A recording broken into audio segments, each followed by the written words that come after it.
So today we're going to be replacing the driver's side wheel bearing, front wheel bearing. Tools of the trade today is a jack 21mm socket, Locknut 36mm. We got our wheel locks here, this guy,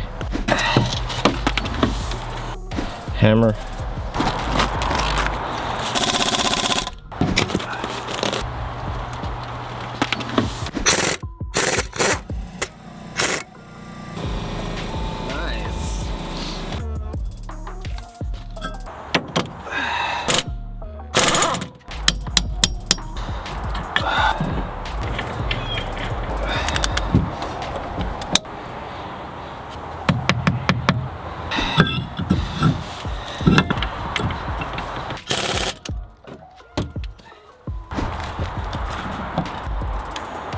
You guys just finished the wheel bearing installation. Please subscribe,